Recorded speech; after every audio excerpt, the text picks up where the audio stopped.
Salut tout le monde, bienvenue sur les bêtises de Choc-Miel. Aujourd'hui, je vous propose de réaliser des pommes de terre à la suédoise et vous allez voir que c'est vraiment une recette hyper simple mais qui fait un effet d'enfer dans l'assiette. Toutes les étapes en vidéo.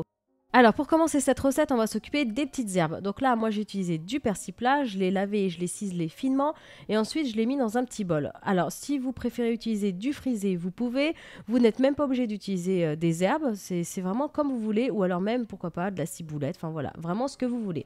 Donc dans votre petit bol, vous placez vos herbes ciselées, vous placez du sel, du poivre et ensuite on va y ajouter de l'ail en pulpe. Alors je préfère l'ail en pulpe, comme ça se répartit bien en fait sur les pommes de terre ensuite. Donc de l'ail en pulpe et on termine par de l'huile. Alors moi j'ai utilisé de l'huile de tournesol, vous pouvez la remplacer par de l'huile d'olive ou même ne pas mettre d'huile et le remplacer par du beurre. Mais moi ce que j'aime bien avec l'huile, c'est que ça va vraiment donner une petite croûte très jolie aux pommes de terre. Ensuite, vous allez mélanger avec un petit pinceau votre préparation et vous la réservez. Maintenant, on va s'occuper des pommes de terre. Donc là, ce sont des charlottes. Vous pouvez prendre une autre variété et vous allez la couper vraiment très finement sans aller jusqu'au bout. Parce que le but, évidemment, c'est pas de faire des rondelles fines et de les trancher.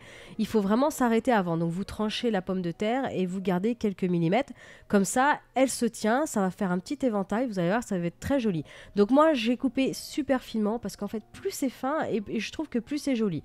Mais si vous préférez, vous pouvez faire des tranches un petit peu plus épaisses. Alors étape suivante, donc là la recette est pratiquement terminée, vous allez voir que c'est vraiment très rapide. Donc vous allez prendre une petite assiette creuse pour réceptionner un peu l'huile qui tombe ou les petites herbes. Et là avec le pinceau, donc vous allez venir entre les petites lamelles de pommes de terre pour bien mettre l'huile, il faut vraiment bien le répartir. Vous en mettez aussi bien en dessous, comme ça va faire une légère petite croûte à la cuisson et ça va être très bon. Si vous n'avez pas de pinceau, vous pouvez utiliser vos doigts ou avec une cuillère, vous le faites vraiment comme vous pouvez, mais avec un petit pinceau c'est quand même plus facile. Donc vous faites ça avec toutes vos pommes de terre et ensuite vous placez ces pommes de terre donc dans un grand plat qui va au four, un plat à gratin. Ensuite, vous placez à mi-hauteur à 200 degrés pendant à peu près 40 minutes. Donc surveillez la cuisson. Il suffit de vérifier avec la pointe d'un couteau et si ça rentre, donc si c'est tout tendre, c'est que les pommes de terre sont cuites.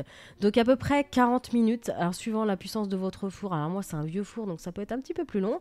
Mais voilà, donc il faut que ce soit bien doré et que les pommes de terre soient vraiment moelleuses.